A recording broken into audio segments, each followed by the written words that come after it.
Hey guys, it's Allie. Welcome back to Infertile AF, the podcast. This is episode 81 called Kim. Okay, so before we get started with Kim's story, I just wanted to tell everybody that Fertility Rally memberships are open on October 1st. So they're going to be open for 1 week only. We would love for anybody going through infertility, or if you have a loved one who's going through it, definitely check it out. We offer 24/7 community, tons of curated events, amazing content. Our Fertility Rally live event is going to be October 24th. So as a member, you'll get a discount on tickets and merch, and there's so much more. We would love it if you would rally like a mofo with us. So check out fertilityrally.com for more info. Okay, guys. So I'm so honored to tell Kim's story today. She and I connected last year on Instagram. She had an account about her daughter, Meredith, who was born with some birth defects, and she ended up passing away at 9 days old. And I kind of followed the whole story in real time. And I just was so in awe of Kim's bravery and strength, and Meredith's as well. She's an amazing little girl. And I want to dedicate this show to her memory. And I want to thank Kim for being so honest about everything she went through, her 2 kids she had before Meredith, some other losses she experienced, and then she's going to tell us what's going on with her now. So without further ado, this is Kim's infertility story.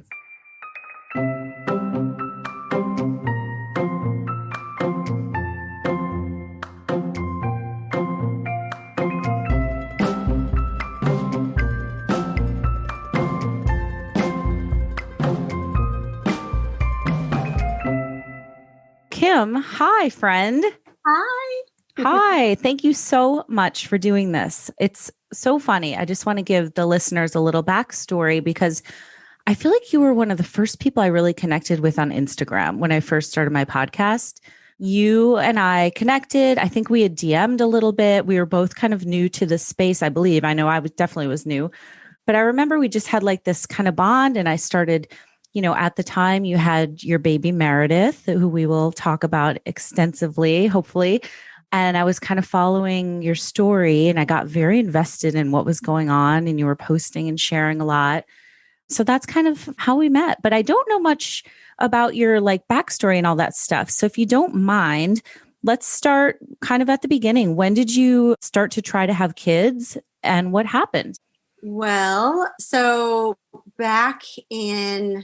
I got married to my practice husband. Okay. That's my first one. Uh-huh. And I got married to him in 2008, and we were really young, and we were open to kids. We knew we wanted them one day, but we didn't have a desperate yearning to do that right away. But we figured we would just not take birth control and kind of throw it to the gods and see what happened. Mm-hmm. How old were you, or how young were you? I was 24 at the time. Okay. And I feel like that's really young. That is really young. Yeah. But we went a few years and nothing happened. And I didn't really think anything of it because we were, trying to buy a house and build our careers and things like that. And so it wasn't until about year 3 that I really I wanted a kid. Mm-hmm. And it wasn't happening. So I started to kind of pay attention then to just when my periods were coming. They were never regular. Mm-hmm. And then one day I got pregnant with my daughter, and I thought, oh, we don't have to worry about this anymore. Okay. So once you started tracking and all that stuff, things were a little bit easier, or? A little bit easier, but when I say tracking, now that I've been through so much more, I realize I was really not tracking. Mm-hmm. So what were you doing? Just a little... Just marking on the calendar when my period came. And I was like, oh, it should be anywhere from 30 to 40 days from now. Okay. They were kind of irregular. But that's the only way I knew that I was pregnant with my daughter, Emma, was I was like, oh, it's been more than 40 days. Maybe check. And Emma was a very complicated pregnancy. I got in a massive car accident while I was pregnant with her. Whoa, what happened? I was at a stoplight and this lady just slammed into me. She didn't stop at all or even slow down. Oh my God. And they ended up having to take me out of the passenger side window at like 28 weeks pregnant. Whoa. It was huge. And I went into, it wasn't like full labor. I was having contractions and bleeding. We had bruised my placenta and it was really scary. I went on bed rest. And then after a couple weeks of bed rest, everything calmed down. She was fine, thank goodness. Thank God. And then I got preeclampsia, and they were like, "Let's just bring her on." Okay. So it was just a lot, but she's perfect. She's wonderful. She's 8. She's 8 now? Yeah. And how many weeks was she when you had her? She was full term by then. Oh, she was. Okay. Yeah. So Gotcha. I had her, and then like when you have your first kid, you're like, how could I possibly love another kid? Yes. I think every parent feels that way, right? Like there's no room in my heart for another one. Like, why? This one's great. But we had gone when she was like 7 or 8 months, we had gone to North Carolina to visit family, and it was winter and it started snowing. And I got super sick on that trip. I got an ear infection, and like one of my ankles weirdly got stuck in like a flexed position. It was really strange. So we cut the trip short and we came home, and I made an appointment at the doctor's office, and I went in for the ear infection. And I mentioned to him, I'm like, hey, this is kind of weird, but my ankle got stuck. And after he asked me a few questions, he's like, I think you have rheumatoid arthritis. I think we need to look into this. Okay. Is that the first you'd heard of something like that? Yeah, I didn't know that you like weren't supposed to hurt when you woke up every morning. Okay. And you had been for like years? Yes. I was like a crickety little old woman, and I didn't know. I thought it was like part of turning 30. I didn't realize. I don't know. I was just kind of oblivious. But so we did the test and we found out that I did have RA, and they wanted to put me on really aggressive drugs for it. Okay. And the rheumatologist said, these drugs are really heavy. You need to be on 2 forms of birth control if you're going to be on them. Go see your OB before I prescribe them. Okay. Were you down with going on the meds, or were you hesitant? I really wanted all the information before I went on them. And I'm glad I followed through with his instructions and seeing the OB and everything, because when I went there, they told me that those drugs stay in your system for up to 10 years. And if you get pregnant while you're on them, you'll have a baby with bad birth defects. Whoa. So it's a super heavy decision. So my OBGYN is a close family friend, and he sat me down and he was like, look, at your age, if you take these, you're pretty much saying that you're never going to have another child. Okay. Because it would take 10 years to clear the system. So at that point, I was almost 30, and then I would have been 40 before I could even try again. And we realized, it took us almost 4 years to get Emma. Like, how many years would I have to try at that age? So what were the name of the drugs, Kim? Just in case anyone's listening, I'm curious. They're called biologics. They are actually, sometimes they use them in chemo. Okay. And they can make you lose your hair and things like that. They can be titrated down to a really like low dose once you get adjusted and get your joints well and everything. And you can function fine on them for a long time. But you definitely want to be done with family planning by the time you get on them. Okay. So what did you do? Well, so then my OB started looking and asking more questions. And he was like, how's your skin? And I was like, similar to a teenager's. And he said, well, how's your hair growth? And I was like, well, it's growing on my chin and not on my head. And he put 2 and 2 together, and he said, well, I think you have PCOS. And I think we need some help and to get you a second child now and address that before you address the RA. And so then I was like, whoa, it was a whole Pandora's box of things that I found out. Right. So we did find out it was PCOS, and I did need some help. And my husband and I decided, we weren't ready for a second child, but it was kind of a now or never. So we decided to go for it. So we did, I almost feel guilty for saying this, knowing how hard some people work, but we did like 1 round of Clomid, and I got pregnant with my son. Okay. Tell me about the guilt, because that's interesting that you say that. I hear like, I hear so many people who've been through so much worse, rounds and rounds and rounds. Mm-hmm. And one round did the trick for me. Mm-hmm. And I feel bad because I don't know, like they deserve a baby just as much or more than me. Mm-hmm. So I almost feel guilty saying that, but we got Rhett. When we were about 5 months. I love that pregnant, name, by the way. Oh, thank you. Me too. Yeah. He's such a cutie too. But when I was about 5 months pregnant with Rhett, my marriage crumbled. Okay. And it got very unhealthy. And I grabbed my kids and I walked out. So I grabbed my belly and my one kid. Right. And I became a single mom with a newborn and a 2-year-old. Mm-hmm. And did you leave before you had Rhett? Like when you were still pregnant, you said? Yes. The divorce wasn't official, but all of it started when I was about 5 months pregnant with him. Okay. And so it was a really, really stressful time. Yes. But it was probably the healthiest decision for everybody involved. Okay. What was the support system that you had then? Like who was helping you when you did have the baby and stuff? The day to day, I was pretty much all on my own. I live about an hour away from my closest family members.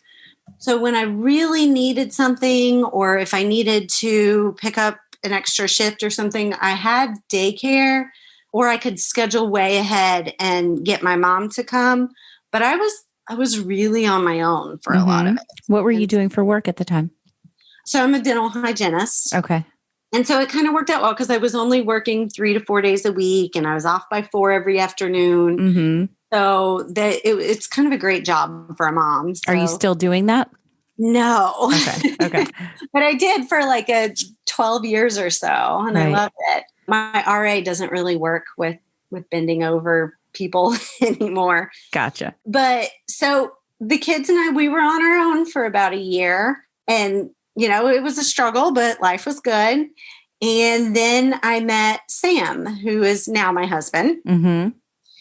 And we were together probably 4 or 5 months before he met the kids. Okay. And then we had no intentions of getting married. We were serious and in love, but we just were happy with the way things were going. And then about, 7 months in or so after he had really been around the kids more and kind of seen like family life, he sat me down one day and he said, I want a kid of my own. Mm-hmm. He hadn't had any kids yet? He never had kids, never been married, and he was about to turn 40. Or he was 38 at the time, almost 39. And he said, I want a kid of my own, and that's a deal breaker. Mm. And I kind of was like a deer in headlights. Yes. Were you totally surprised that he said that? Sort of. I knew he had kind of wanted one. I didn't realize it was that big of a deal. I love his conviction though, right? I mean, that's pretty awesome that he knew what he wanted and just kind of laid it on the line. Oh, for sure. And that's one of the things I love about him. When he knows what he wants, like he makes it happen. Mm-hmm. So I was really honest with him. I told him, I said, I had lost my insurance when I got divorced. And so I'd never made it back on the RA drugs. Mm-hmm. So lucky for us, we had that option to try. But I told him, I said, I have some like female problems. I have PCOS and this may be a challenge. And I can't promise I'll give you a kid, but I promise to try. Uh-huh. So sorry, I just want to clarify one thing. Did you actually go on the drugs at one point? You said no, I never did. You never did. Okay. Because I lost my insurance and I couldn't afford them on my own. Okay. So we agreed to try and we naively set parameters. Mm-hmm. We set, and I'm laughing now because we set a calendar that was like 8 months. Mm-hmm. This was several years ago. So I'm sure so many people listening can relate to that, where it's like, I want to do it by this date and I don't want to miss so-and-so's wedding. So we can't do it then, but we, like you've got like grand plans. Oh yeah. And I had gone back to school and I was like, it's got to be by graduation so I can find a job and not be pregnant, job hunting and all these things. And we also we drew lines in the sand for fertility treatments. I was like, look, I'm willing to take medication to jumpstart a cycle. I am not willing to do injectables. inserting needles in my body. Like, Okay. and we agreed on that. Why did you feel that way? I don't know. I felt like it was just pushing it too much. Like if we were meant to have a baby, we would just have one. And I'm still laughing at that. I was very naive. So we tried, we took the IUD out, and it took us about 6 months and like 3 Clomid cycles. And then we got pregnant and we were excited. And 6 weeks later, we lost it. Oh, so sorry. How did you find out? Did you go and there was no heartbeat, or what happened? I started bleeding real bad one day. And I was like, I shouldn't not be bleeding pregnant. And we went into, I had betas. They were watching because we were on the Clomid and we were tracking everything. And I've peed on more sticks than I can imagine. The ovulation sticks and the pregnancy sticks. We knew immediately when we were pregnant, and we were having our betas tested, blood drawn and stuff. So I knew we had gotten, the last straw was over 300. And then when we went into the hospital that day to confirm, it was below 50 already. So it was hard. It was hard. I knew that getting pregnant was going to be a problem. I had no idea that staying pregnant could be a problem. And how old were Emma and Rhett at this point? That was 2 years ago. So 6 and 4. Okay. And so I felt like those were good ages to have a third kid. There wouldn't be too big of an age gap. But, I learned it's not in my hands. Right. I know my kids are 6.5 years apart. So that's an age gap nobody really ever plans for, but it's worked out for us. It happens. So we decided almost immediately we would try again. The OBGYN wanted us to wait like 2 cycles before we actively tried. So in that time, we got married, and that was exciting. And about a week after our wedding, I started spotting, which wasn't on time for like my period. It was a random thing. I thought it was weird. And I was like, I'll take a pregnancy test just in case. And it was positive, but I was losing it already. So it was what I believe is a chemical pregnancy. We never made it to the doctor to confirm anything. It was gone before we even realized. So that was discouraging. Yeah.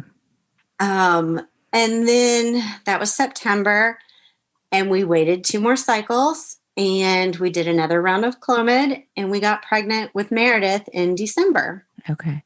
How was the Clomid for you? I know a lot of people have a lot of issues when they're I hear a lot of stories, but I don't have anything to say about it. Okay. It didn't, I don't feel like it affected me. Maybe if I was crazy, I didn't realize. It's right. Quite possible. Okay. But no, I was fine. We got pregnant with Meredith in December, and everything was exciting. Yeah, that's exciting. So how did you find out with her? So we were tracking everything so closely. So I just did a home pregnancy test and found out. And I wish I had created some cute way to tell him or anything. I just came out of the bathroom screaming. Yeah, and they watched us closely. We did all our betas. Everything she passed with flying colors. Oh. Every test we did, because I was over 35 at that point. They considered us high risk, and because of my RA and what have you. So they were watching us very closely, but everything she passed was high standing, great points or what have you. And then we went in for our 12-week scan, and they were like, well, we can't get a great view. We're not real sure. Instead of waiting till 20, let's see you at 16 weeks. Did that make you nervous? It made me very nervous. And I could tell something was off in the ultrasound, but they didn't say. I have seen, with my dentistry background, I've seen ultrasounds of cleft lips and cleft palates before. And I came home, I remember that day, I came home and Googled cleft lip, and I'm like, I swear that's what our baby has. And Sam tried to reassure me, no, if anything were wrong, they would say it's okay. So we just kind of cautiously went about life for a few weeks. Mm-hmm. And we went back at 16 weeks, and I still really thought there can't be anything wrong. And then we went in, and it was the hardest day ever. Mm-hmm. I remember being in the waiting room, and the doctor's office is called ROC, Regional Obstetrics Consultants. And I remember sending GIFs to my sisters about how I'd rather have the ROC pull off my pants than ROC. I am with you on that one, sister. And I was like, it was lighthearted joking. I didn't realize anything was going to be wrong. So we go into the scan, and the ultrasound tech gets real quiet. And I really think there should be a word for that moment. Hell. She got quiet, and it was taking longer. And I'd had ultrasounds with the other kids before. I knew that it shouldn't take that long. Mm-hmm. I could see a heart flickering on the screen, so I knew that she was alive. I could feel her kick. Mm-hmm. And the tech said, I'm having trouble getting a view. I'm going to go get someone who may be able to help me. And she gets like this senior tech to come in, and they both look, and they're whispering, and I'm starting to panic. So they take like 20 different views and pictures of everything. Mm-hmm. And then they say, they look at me, and I know something's wrong. Then they're not talking, and they look at me, and they finally say, something is wrong. We are going to get the doctor. Wait right here. Oh my God. I just got the full body chills, and I'm sure that you have this moment seared in your brain, right? You can probably remember exactly what I remember what awful Target flip-flops I was wearing that day. Yeah, exactly. Every detail. And they got the doctor, and the doctor came in, and it wasn't one thing wrong with her. It was a list of things. Mm-hmm. She had a hole in her heart. She had an artery going in a twisted direction. She had a clubbed foot. She had a cleft, either lip or palate. They couldn't get a good view. Mm-hmm. She was measuring too small. And the biggest thing was a large portion of her brain was missing. Mm-hmm. And so they said, we think it is this thing called HPE, where the brain doesn't form correctly, mm-hmm. which can cause a host of other problems. We think it could be a trisomy with the chromosomes. So we want to do an amniocentesis mm-hmm. right now. Mm-hmm. And so that was scary and painful, but I said yes. So whatever we need to do to figure things out. Right. And they did it. Was your husband with you, or were you by yourself? He was there, thank goodness. I never would have. I was shaking so hard. Yeah. And he was there, and he is the calm in my storm. He kept his head and thought to ask questions mm-hmm. and get dates and everything that we needed to remember. But there's about a 2-week turnaround time for the amniocentesis, about a 1 to 2 week turnaround time. And in that time, we had booked a baby moon to New York. Mm-hmm. So we decided we can't just sit at the house and stare at the telephone. Like, we need to get out, and we're going to go on this. Right. But they told us that it was likely by the time we made it back that nature would take its course and Meredith would die. Oh my God. And I'm so sorry. It's okay. Yeah. It's so hard. It's so hard because then you just become a ticking time bomb mm-hmm. and you're just waiting. And we decided to go on that trip anyways because we weren't sure. They urged us to terminate. They weren't 100% sure exactly what it was. And we needed to clear our heads before we made major decisions. Mm-hmm. Did they want you to terminate like right then, or were they? No, they were like, you have time to wait on the results. However, it's all the classic signs and symptoms, and these babies, only about 3% of them even make it to term, and less than 1% survive labor and delivery. Mm-hmm. So the doctor that day was really neutral. She was just giving us our options. Mm-hmm. There were others in that practice that were very vocal about what they thought we should do, but we hadn't made up our mind. Mm-hmm. So we did the trip, and it was stressful. We're trying to just enjoy a minute, but we were just waiting, staring at the phone the whole time. Yeah, that's and so when we hard. got back, all the results came back wonderful. What? Yeah. Yes. They couldn't explain it. They said, no, there's no chromosomes, that maybe sometimes things just happen. It's a fluke. You could see on the ultrasound all these problems, but they had no explanation for it. Okay.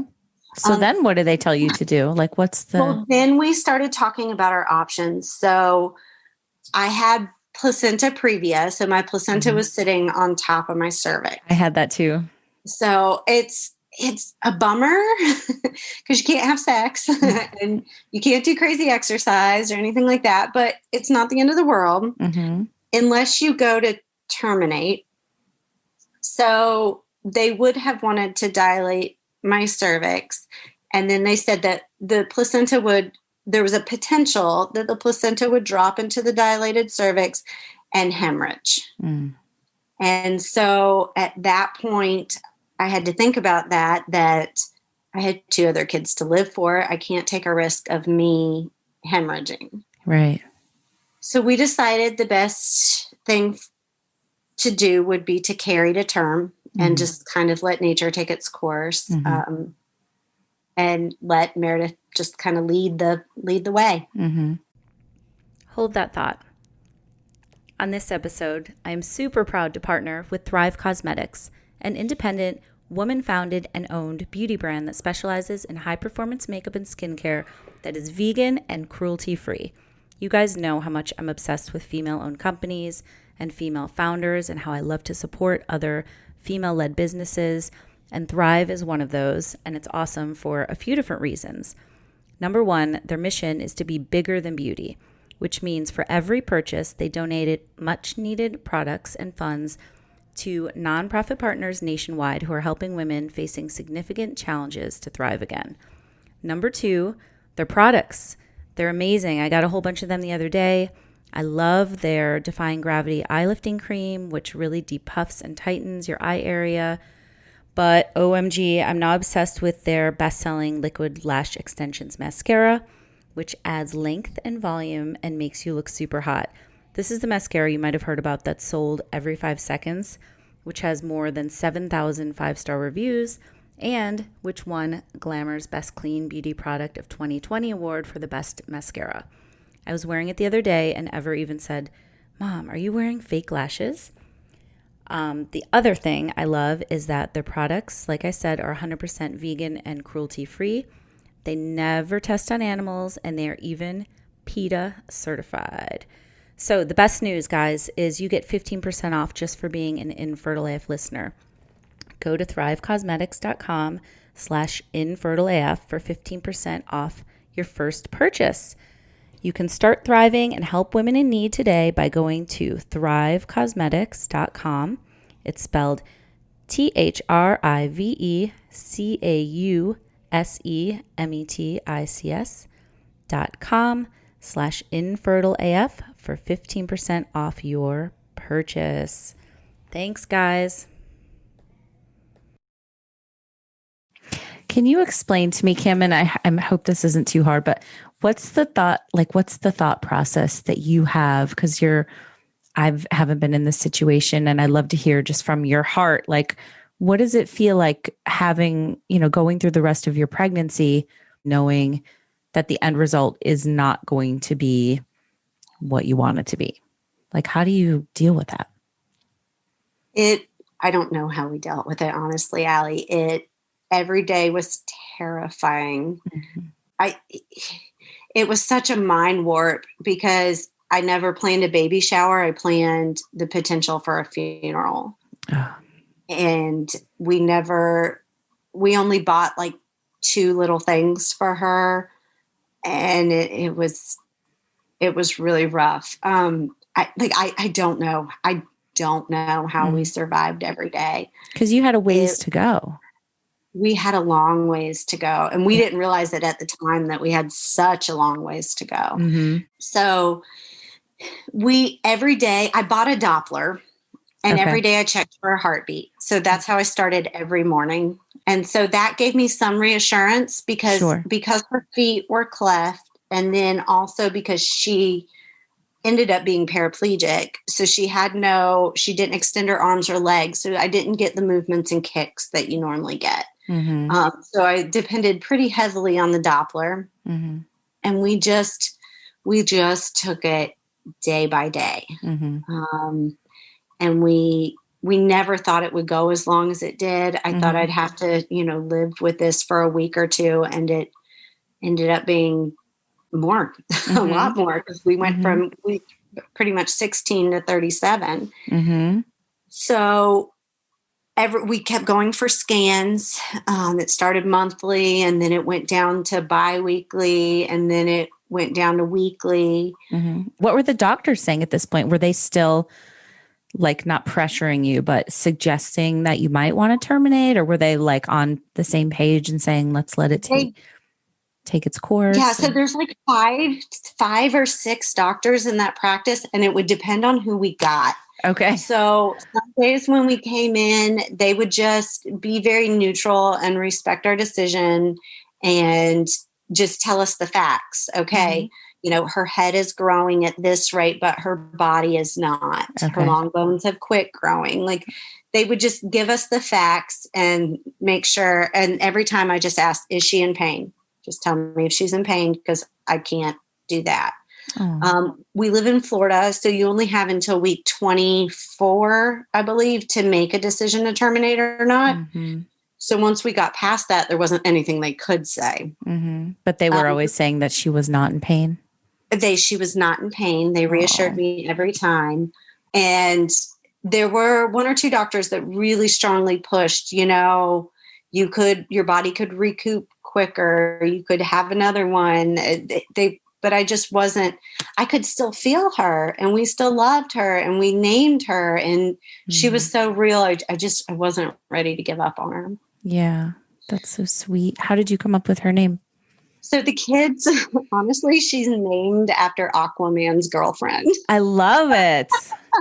So Aquaman had just come out at that time, and my husband, his family, they're all redheads. And so we assumed she would have red hair, and his girlfriend in the movie Mara has red hair. Mm-hmm. So my kids wanted to name her Mara, and I wanted something a little bit more traditional. And then my husband Sam is like the third Sam in his family, so he wanted to pass down and make it a Samantha. So we all agreed on Meredith Samantha, and we would call her Mara.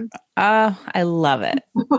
It just, the kids made everyone happy. I love that it's a family decision. Yes. Yeah. So we made it through the pregnancy, and then finally, about 34 weeks along, they all of a sudden changed our diagnosis.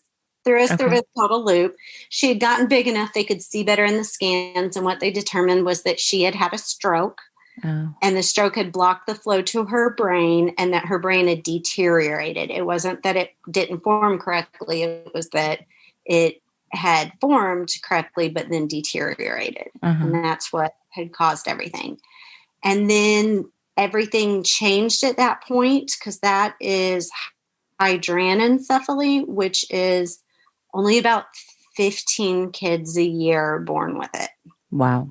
And so it's super rare. And my sister is a nurse at the Mayo Clinic, and she mentioned to their geneticist our diagnosis, and he became super interested and got us in like the next day for genetic testing, because he wanted to learn more, because it doesn't happen very often. We wanted answers. He wanted to learn more. So it was great. And so we did another amniocentesis. There was almost no fluid, like amniotic fluid left after that. So then at week 37, when we went in, there was like no fluid left. And they said, either you go home and she will pass on her own within the next day, or you go straight to the hospital and have a C-section and possibly have a chance to meet her alive. Oh my gosh. So within 2 hours, you're at Mayo, or are you back in Florida at this point? We were in Florida. We were at a different hospital about an hour away from our house, because we live, we're not in a big city. You have to drive about an hour to get to any kind of specialist. but my OB and the small little hospital we wanted to be at was here in my hometown. So within 2 hours, we had the dog boarded at the vet. We had my OB shut his whole practice down so he could come deliver. My midwife was there, our pediatrician, the same nurse that helped deliver both my other kids, and our priest to baptize her as soon as she came out. They were all there. And when she came out, there was no noise. And I started to panic. And then I started screaming, she's not crying, she's not crying. And then they walk around, you know, the partition or whatever that they put up so you can't see the surgery when you're having a C-section. And they walk around and she was alive. And she was just making tiny little squeaks. She wasn't crying. So we got to hold her. And she was beautiful. And she did not have the cleft. She did have the other problems, but she did not have the cleft. Her face was so perfect. I'm looking at a picture of her right now on your Instagram. She's so beautiful. So cute. She was tiny. She was only 12 inches long. 3 pounds, 4 ounces.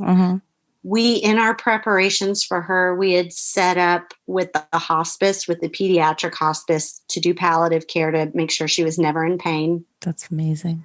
But she was at a point where no amount of NICU would ever help her. There was no hope for any improvement. You can't regrow your brain, basically.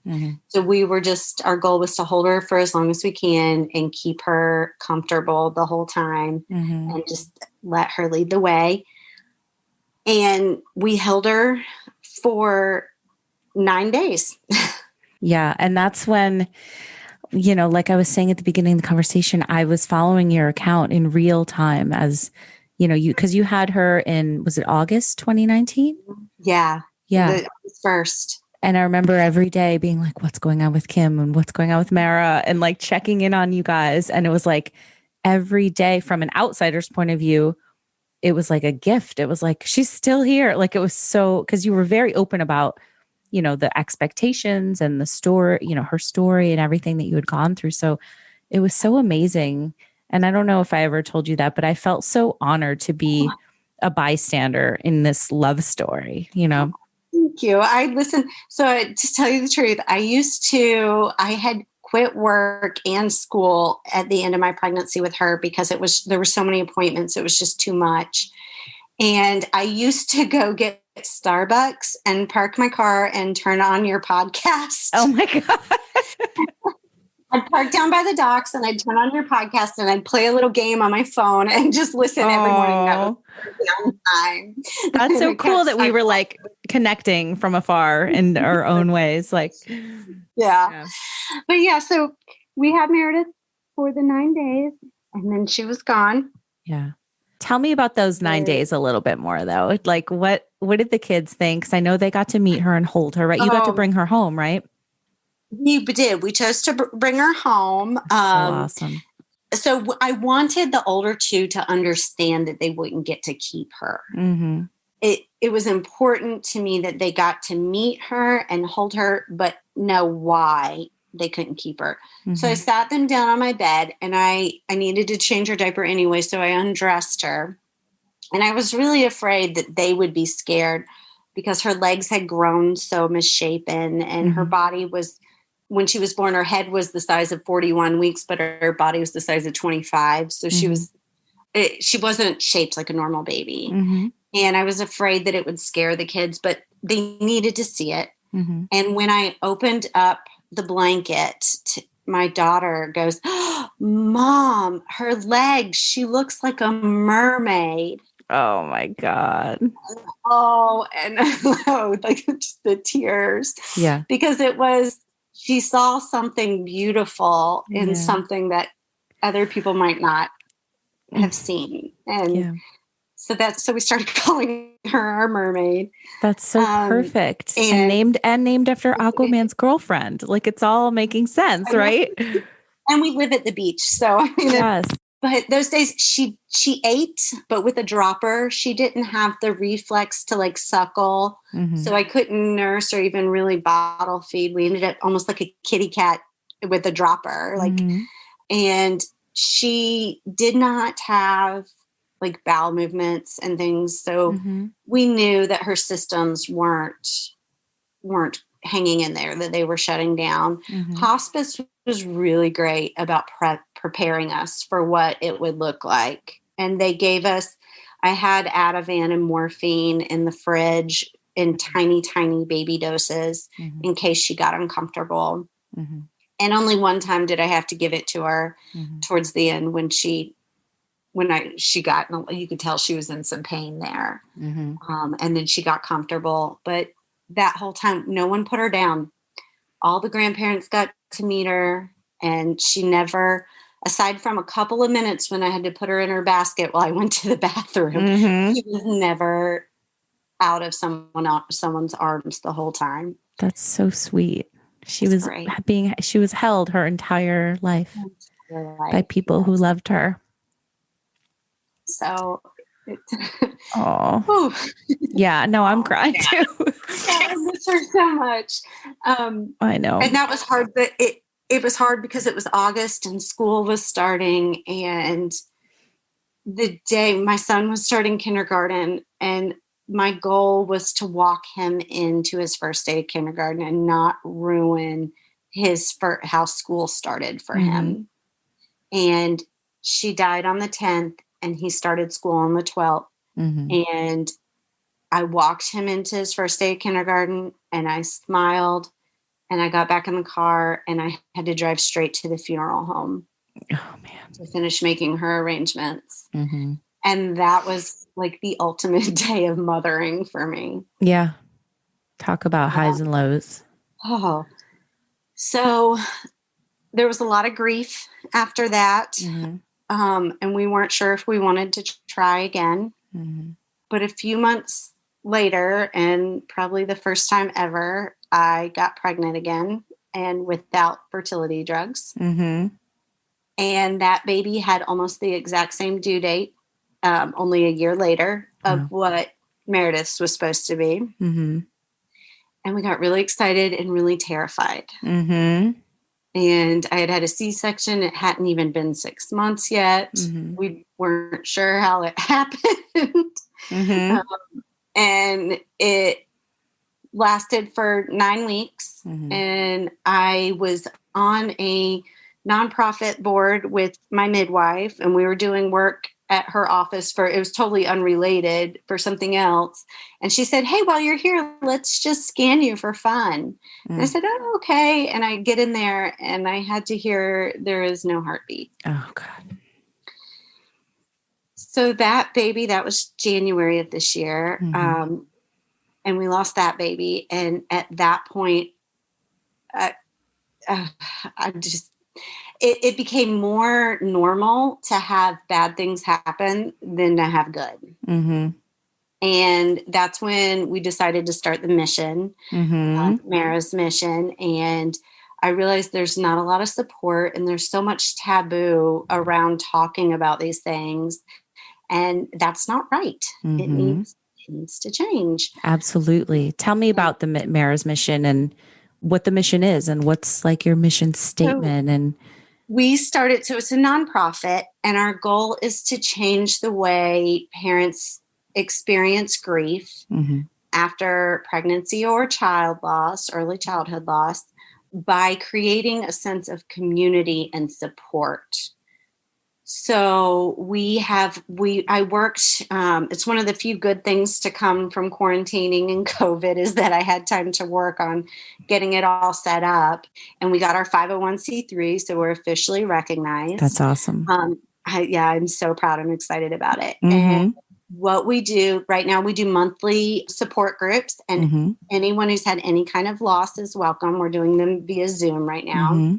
We do things like provide Mother's Day baskets for the moms that don't have their kids there to give them Mother's Day presents. And October being Pregnancy and Infant Loss Awareness Month, we plan to do a lot there. We have our Wave of Light event coming out. So on the 15th at 7 p.m., everyone around the world is supposed to light a candle in memory of the babies that are gone.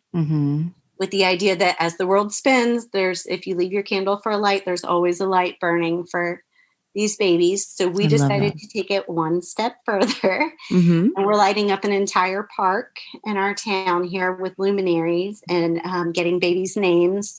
It's completely free. We did a fundraiser that completely funded it. So we have all these luminaries and we're getting everyone's names and putting the names on them. And we've invited everyone in our community to come walk in remembrance of these babies. I love that. So I love it. We're still new and building, but I have big plans for it. So it's exciting. Yeah. And tell me about, I know you post a lot too about going to the beach, and that was kind of your place with her, right? Did she ever go to the beach with you, or never made it alive to the beach? No, but all my morning walks, I would drop the kids off at school, and their school is like half a mile from the beach. So I would just drive on down and walk the beach every morning. And it was the only place that I really felt like at peace. Yeah. And we spread Meredith's ashes there's a little bluff overlooking an area where the intercoastal waterway and the ocean come together in the marsh. And we spread ashes there. So I like to think she did make it to the beach. Absolutely. Oh my gosh. You're so strong, Kim. I'm so honored that you shared all of this with us. And thank you for being so open about it all too. I know this was not easy. The International Wave of Light is October 15th. Like you said, I will post about that so everybody can support, and Mara's mission. We'll put all of that up on social too, to spread the word and help you guys out more. Is there anything that you might want to say to anybody listening who has experienced loss, be it pregnancy or infant loss? So hard. Just you're not alone. You're not alone, and you don't have to be alone, and you don't have to be. I think in a lot of my grief, I've had expectations of what I need to be and how I need to be, and you're never going to get over it. So don't force yourself. Let yourself feel whatever feelings you need, and that's okay. So important. Oh, thank you so much. This was amazing. And I have one more thing to tell you. Of course. We're pregnant again. Oh my gosh. And I found out yesterday, it's a girl. Oh my gosh. Okay. So you ended up doing IVF for this current? Okay. Yes. How far along are you now? So I am 12 and a half weeks. Okay. Oh my gosh. Okay. How do you feel? Terrified. Yeah. Everything's coming out. We genetically tested our embryos, and we did the genetic testing afterwards. And so far, every scan has been really, really good. And we go back to that same MFM scan appointment tomorrow. So I'm terrified of that, because this time they're not letting Sam in with me. Oh, wow. Because of COVID. And so I'll be like that same room, that same tech, but by myself. Oh, wow. Scary. It's going to be okay. It's going to be good. I hope so. Oh my gosh. Wow. So much. You're amazing. Oh, thank you. I don't think so. I think I just keep trudging. No, you are. But that's what makes you amazing is, it's just perseverance. And it's like you're coming from such a place of love for all of this stuff, right? Like you're letting that lead. And I love that.